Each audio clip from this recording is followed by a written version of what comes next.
Magandang araw po mga kabansay, sa mapagpalang pagbati sa inyong lahat, pambungad sa ating sekretary. Magandang hapon po mga kababayan. Paring Ado, magandang hapon muli. At of course, hindi natin pwedeng ignore itong issue na ito or ilagay sa forgetfulness itong issue ng dalawang police officials who served during the term of Duterte, and the other one even continued to serve during the time of Marcos, na basta-basta na lang sila ay aabusuhin yung kanilang karapatan, no? We're talking here of Police Colonel Grijaldo and ex-PDEA Chief Wilkins Villanueva, who were both cited in contempt for, para sa akin, wala talagang rational. Flimsy reasons. It's not even flimsy. It's an insane reason. Insane. Dahil nagsinungaling sila daw. You know, when you say someone is lying, there must be an evidence. It's not only your word against mine. Diba? Hindi lang personal opinion ng kongresista. Hindi lang personal opinion ng kongresista. Ipalabas muna natin, then we'll comment on this. Permani House Quadruple Committee o Quadcom Overall Chairperson, Representative Robert Ace Barbers, na nakadetene na sa Kamara si dati Mandaluyong Police Chief, Police Colonel Hector Grijaldo, mula pa noong December 14. Ito ay matapos siyang patawan ng contempt order ng 4 House panels dahil sa hindi pagsipot sa pagdinig kaugnay ng extrajudicial killings sa anti-drug war ng Duterte administration. Ayon kay Congressman Barbers, ipinatupad ang contempt at detention order laban kay Police Colonel Grijaldo habang nasa isang health facility ito sa Pasig City matapos ang operasyon sa Balikat. Sa Kamara na magpapalipas ng December holiday si Police Colonel Grijaldo.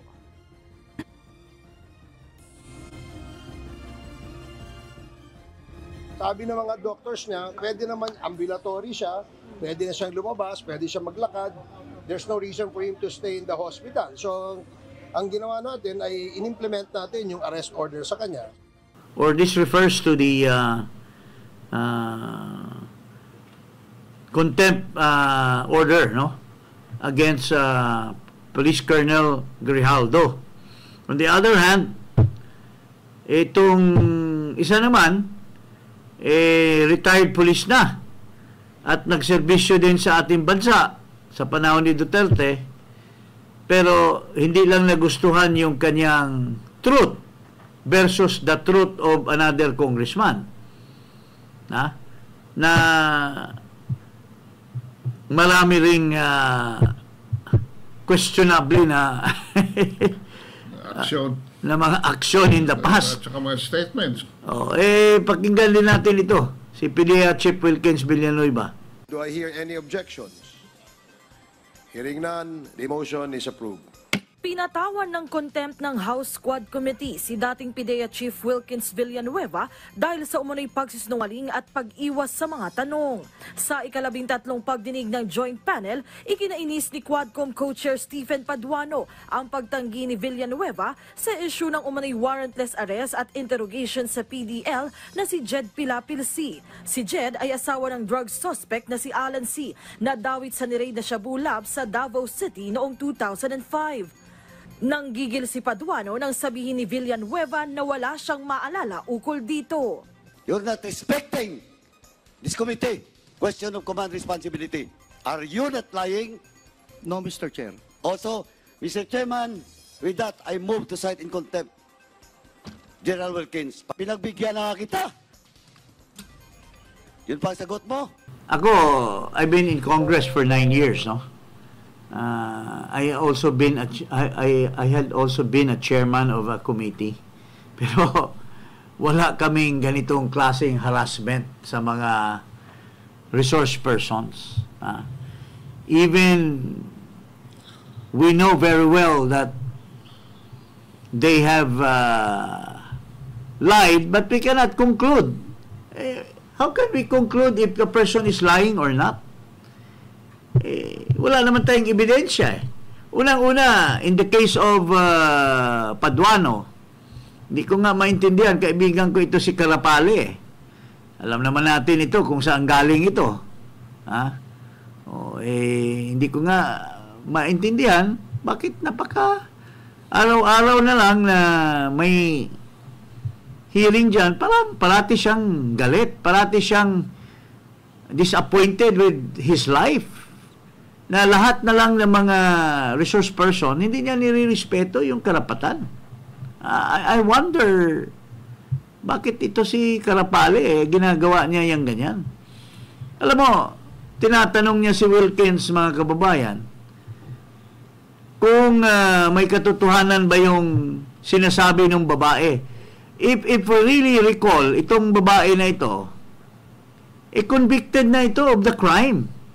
Nilitis na ng korte. So, kung tusin mo, if logic will prevail, nagkaroon na ng paglilitis ang korte, napresenta na niya yung depensa niya, and so on and so forth. Tapos ngayon, itong hindi man korte, uungkatin yung nangyayari noon. Parang judicial review Parang judicial review by the parang Congress. this is a usurpation of the power of judicial review of by Congress the of Supreme the Court judiciary. of the judiciary. Nire-review mo yung acts that transpired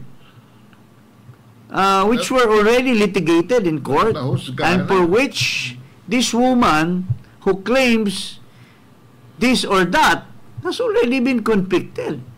So ngayon, the person who was then the PDEA, I think, regional director, is entitled to certain actions. Like, hindi na niya maalala eh. So, nagsisinungaling ka, hindi mo maalala. Kung hindi niya maalala. Hindi maalala eh. At saka ano namang makukuha ng TUADCOM? Anong content? Kung substance? hindi niya maalala, when the case has already been, mayroon ba? Pwede bang administrative mo ito? I-retire na. I wonder what is really the purpose or the rationale. Bakit nila ginaganon itong mga tao? Doon naman kay Grijaldo, the reason why ayaw niyang mag-appear diyan sa Senate, sa House, kasi nag-testify na siya sa Senate, and that testimony that he made is adverse to the members of prejudicial to the members of the House. So ini-expect na niya you cannot have a day there in that he will not have a day in court because his word is against these people, at these people will lambast him. So umiiwas lang yung tao, and that is justifiable na hindi siya pupunta dyan. The second reason is he is also suffering from a disease, or he has medical procedure. He has a sickness. And yet, gusto lang talagang i-prove nitong mga congressmen na malalaki bayag nila na talagang yung kanilang contempt power is overwhelming. Absolute. Na wala nang with impunity. Oo. Na that never happened during our time. Nawala na yung ito lang yung panahon. Parang pag Marcos pala yung presidente, babalik ka sa martial law? Na ang daming incarcerate ni Marcos Sr. during the time of martial law. And parang ito ngayon, yung anak naman niya, napakadaling magpakulong. Ha? Without any rhyme or reason. Ha? Just because somebody thinks na he is on top, he has the power, he has the braggadocio to harass these people. Alam mo, paring Ado, this brings us to the situation in our country. These are people who have served, they have not been proven otherwise to have committed a crime. And yet, binabastos. And binabastos. Hindi naman ito korte. They have the right to due process. Pero where's due process when somebody just say na nagsinungaling ka? Anong due process doon? It's his word against this guy. Di ba? And just because this other guy who's wielding a braggadocio attitude, dahil may poder siya, I will use my poder in spite that you will suffer At saka wala nang minority action. Ika nga no? magiging magdusa ka. Ang para nakita ko ngayon ko, wala na yung majority-minority interaction. Wala na yung check and balance. It's a one-way street. Lahat ng sobering personality dyan, tinanggal nyo. Pati si Marcoleta. Parang wala nang wala nang pros and cons Sila na lang. Debate. At saka, if there's one that, tamimi na yung lahat, parang pinag-usapan na nila, pare, pag ako nag-move, second mo, at wala na tayong discussion over it. Alam mo, you have destroyed our democracy. I hope the soldiers, the colonels, the majors, the generals are looking at this. Kabaro po ninyo ito Mga sundalo, kabaro po niyo? Failure of government na ito. Are you just going to accept the 30 pieces of silver represented by the 350 pesos na inalok sa inyo? At you will look the other way habang what if this happens to you? Kayong mga sundalo dyan. Ginagawa na nga sa men in uniform sa mga pulis. At saka doon, yung kine-question doon sa confidential funds ng mga sundalo. Yung mga question ng pulis na pina-aresto dahil pre-protection na si Sara Duterte sa protection niya kay Lopez. Sinampahan pa ng kaso. Sinuko pa ni Browner kay Marbil. Can you imagine? Nagkakagulo na yung sistema. Mga sundalo, sinusuko sa pulis. This just brings us to our question. This is anarchy in the making. An appeal. Well, maybe appeal is not even the right word. Konsensya. Konsensya sa mga policemen, men in uniform, that who just, look the other way when a person like Villanueva, Wilkins, and Grijaldo are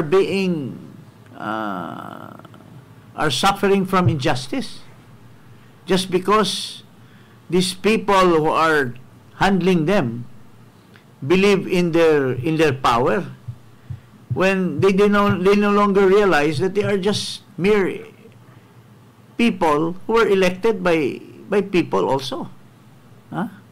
And for all you know, mga kamag-anak ni Grijaldo, mga kaanak ni Wilkins might have been people who were the relatives who elected them to where they are right now. Parang napakasama naman ng nangyayari. Sobrang divisiveness. Hindi, alam mo pare, hindi lang divisiveness. Ano ba, parang ano na talaga, pagpapasikat. Brutality na ng kanilang poder. Arrogance of power. Arrogance of power. Hindi na makakain eh. And I know most of these people, they were not like this. When I was in PLLO, these were decent people na I get to talk. Pero hindi ko alam kung sinong nagkulam dito sa mga tao na ito na magkakaroon sila ng ganong uri ng pambabastos at pang-aapi dito sa mga resource persons. Unang-una, they're not even a court of law. Whatever they do there, whatever they get from the testimony, it will still be processed, evaluated by the committee and brought to the plenary. At only then they will come up with if their recommendation will be voted for by the plenary in my majority. Recommendatory lang yan eh. Committee level. Hindi naman yan decision or judgment over these people eh. And on so many occasions, the report of Congress, once it is filed with the Ombudsman, are often reversed by the Ombudsman itself or by the Sandigan Bayan for lack of due process, for lack of merits, for lack of following the rules and procedures, because the rules of court plays a secondary or suppletory effect, and if you don't follow certain rules under the rules of court, pagdating yan sa korte, ibabasura yung rekomendasyon nyo. Kaya oftentimes, pagdating sa ombudsman, kasi ito will have a criminal aspect bearing when it's filed by the House members or in the ombudsman. Oftentimes dinidismiss lang ng ombudsman. I only probably remember yung yung kay Dick Gordon na tungkol sa ano ba yun, yung mga face mask, mga tawag supplies, medical supplies. Medical supplies, yung sa Pharmaly ba yun? Pharmaly, yun lang ang binigyan ng ng nod ng ombudsman to have it filed with the Sandigan Bayan. So oftentimes nagiging kawawa ang mga resource persons. When in fact, at the end of the day, wala naman din katuturan yung mga committee report na yan. Puro lang pasikat, puro lang pambabastos, at using their naked power. Do they really think that yung mga re-electionists sa kanila, yung mga tao boboto kayo kung nakikita nilang ganyan ang ginagawa nyo sa trabaho nyo? Well, pare, there I will... Alam mo kasi, ang taong bayan din ang may kasalanan eh. Dahil nagpapabili sila ng boto. Ayan. How much money these people will have pag na-release na yung AKAP. Alam mo yung AKAP is really intended for members of the House for their own expenditures in the election. Hindi naman nila pwedeng ipagkaila yan because almost every weekend nakikita ko yan na ginagamit yung AKAP doon sa mga, but only the AKAP is for all. But when it's released to the politico, it is only for his people, but not for the opponent. So, saan ang fairness doon? Di ba? Paring Ado. Ito nga, may sinasabi si Amy Marcos. Pakinggan natin to si Ginang Amy. Kung ano yung kanyang opinion dito sa nangyayari din. Hindi lamang dito sa TWAD investigation, kundi doon na rin sa BICAM.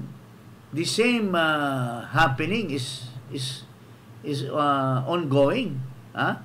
Yung lopsidedness ng dahil sa corruption. Ito pakita natin. Nabalita ko, pati ikaw din na high blood dahil ginawang zero budget ang subsidy ng PhilHealth. Sa halip na dagdagan, iba pang ahensya, maraming kinaltasan.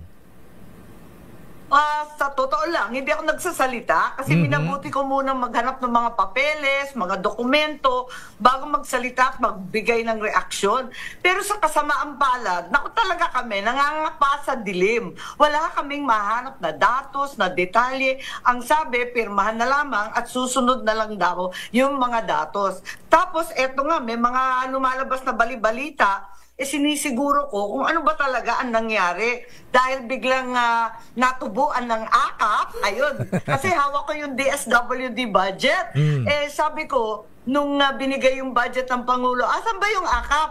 Sabi nila, hindi na priority yun, wala na yun. Sabi ko, okay. Pagdating naman ng budget ng Congress, tinatanong ko rin, asan na si AKAP? Naging halik na ba?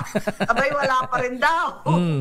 Hindi naman daw importante yon, tinanggal na. Sabi ko, maganda yan. Kasi nalalabuan ako sa AKAP, sabi ko, ano kaya, gawin na natin katulad ng AIX, at least maliwanag yon. Kapag namatayan, may burial assistance, pag may nagkasakit, yung chemo, dialysis, maliwanag. Pero yung AKAP nalalabuan kasi ako. Manang Amy. Abay, nung nag-BICAM, may kasunduan na daw ang Senate at ang Congress. Sabi ko, anong kasunduan yan? Ano yan? Bakit may AKAP bigla? Akala ko wala na yan. Kaya nagugulanta kami lahat. Talagang sabi ko, maganda naman tumulong sa tao, pero wag naman ganyang kalabo na ang alituntunin ng AKAP yung tinamaan ng inflasyon, yung kulang sa kita. Nako, Manong Deo, ano ba yan? Kaya nga ayan na. Pero bago na yung talakay niya na marami nagulo, ano ba yung AKAP tsaka AIX? Paki-explica po yung AKAP, di ba ito yung ayuda sa mga kulang ang kita, Manang Senator Amy? Yes, yun ang pagkaintindi ko. Yung ayos maliwanag ng konti, kahit papano, yun ang ginamit nung pandemic. Kasi talagang gusto ni Presidente Duterte makatulong sa mahihirap. Talagang ako yung pasimuno, bigyan na ng cash yan. Talaga naman i-expand na natin yung burial assistance, medical assistance, yung nawalan ng trabaho nung pandemic, yung mga hindi makapag-aral ng mga kabataan, yung mga mangingisda, go! Ayan, maliwanag yun. Yung mga hard-hit sector. Pagdating nung AKAP, nagulat na lang ako last year. Kasi sabi ko, ano yan? Pareho lang daw ng AIX. Ganon, sure ka.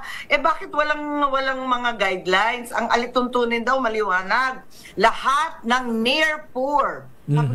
Anong meaning ng near poor? Teka nga, lahat ng tao nagsasabing near poor sila. Hindi, yung minimum wage. Bakit minimum wage? Yung poorest of the poor, na wala ng minimum wage, na wala ng trabaho, hindi natin nabibigyan. Yung nakahilatang mga lola, yung mga PWD, solo parents, di natin nabibigyan. Bakit yan uunahin? Ang masama pa, eto pa yung dumating, marami pa nagsasabi, hindi daw sila nakakatanggap kasi hindi daw sila malakas. Ayun. Sa kapitan, sa mayor, sa Congress. Ay, naku talaga naman. Nagsasalita yung kapatid mismo ni Pangulong Marcos Jr. At siya mismo naguguluhan sa gobyerno because government does not only include executive, it includes the legislative and even the judiciary. Pare kung ang pinakapangulo ng bansa ay magulo ang utak, naguguluhan din lahat ng mga sangay ng mga ahensya ng gobyerno. Siyempre, papalusot yung iba. And coming from the older sister of the president, in fact, she appealed to Mr. Marcos to return the budget to the bicameral conference committee. Can you imagine? There were 17 senators Ito yung nakakatawa. Because to change the Constitution, hindi makausad yung tinatawag na Constituent Assembly. Dahil nga sa botohan, hindi papayag ang Senate to convene dahil ang botohan daw ay hindi voting separately. Ang Senate, sabi nila voting separately, ang House naman sinasabi na vote as one. So hindi sila magkasundo. Ihambing natin dito sa bicameral. There were 17 senators. There were 13 House members who are members of the BICAM. There were 7 senators who voted in favor of the BICAM report. There were 10 who did not vote. There were 12 who voted in the House and 1. And yet, napasa. Pare. Kasi, naging voting jointly. Voting jointly. Lamang yung 12 plus 7, 12 plus 7, 19 versus 10. Wala talagang baloktot ng proseso. Bakit dito? Itong yung mga kumag na mga senador, whoever these seven kumag senators are, why did they allow voting as one? And yet, what is a very important part of our government, which is the Constitution, the amendment of the Constitution, ayaw nilang mag-vote as one. Rested by cabinet. Kasi may pera. Kasi may 5 billion sila. At yung isa naman, mayroong 21 billion. Saan ba papunta yan? Baka sa That is about 200 baka sa commission, baka sa commission on appointment. Baka sa commission on appointment. Sa commission on public works. Money talks talaga. At ang nakapagtaka, pag people I highly respect. Grace po. Ang laki ng respeto ko dyan. In spite the fact that she is just a mere foundling, and ang nakapag-save lang sa kanya was Noynoy Aquino through the Solicitor General who defended her instead of the COMELEC. Dapat sana maging magnanimous siya. Ipapakita sana niya sa tao kung gaano siya katino. Hindi ko alam. Si Cynthia Villar. Si Manang Cynthia, napaka taas ang tingin ko. Pero mukhang nagpolitika sila. Yung anak niya nandito. Maniniwala ka ba yung anak at saka nanay magkaiba ang patakaran sa pagpampolitika?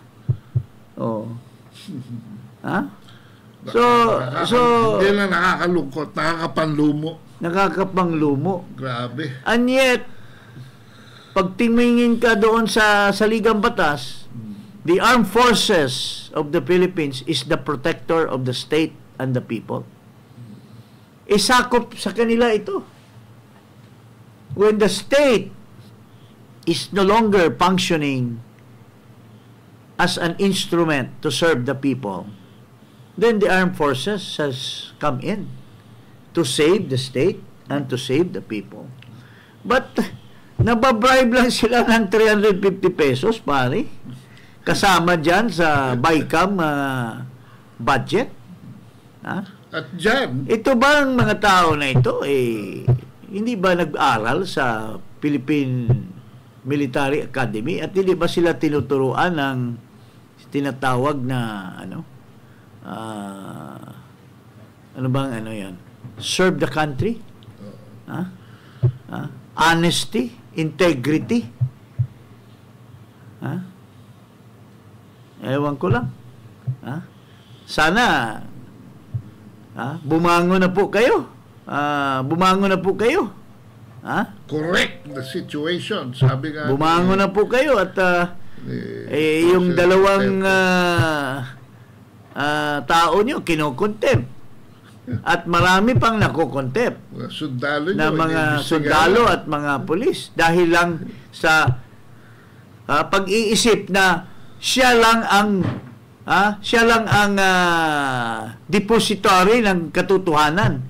Pag yung kanyang katotohanan ay hindi tugma sa katotohanan ng kanyang tinatanong, ay pwede kitang ipakulong dahil hindi ka sumusunod sa katotohanan ko. Kailan ba nangyari yung klase ng... Rule of men na yan Rule of men, not laws. Saan ba nangyari? Bakit ba nangyari yan ngayon? Never ako, 9 na taon ako sa Kongreso, hindi po yan nangyayari sa panahon namin. Sumusunod po tayo ng hustisya, ng fair play. Bakit ngayon? Kung hudas ka in the past, dinadala mo yung pagkahudas mo dyan sa committee, ay talagang huhudasin mo kung sino man para lang makulong. Yun po ang nangyayari ngayon sa ating Kongreso at sa ating bansa. Yun lang po ang masasabi ko, mga kababayan. Huwag kalimutan mag-subscribe dito sa Iparas kay Paras at i-click ang notification bell sa YouTube at Ado Paglinawan, Iparas kay Paras.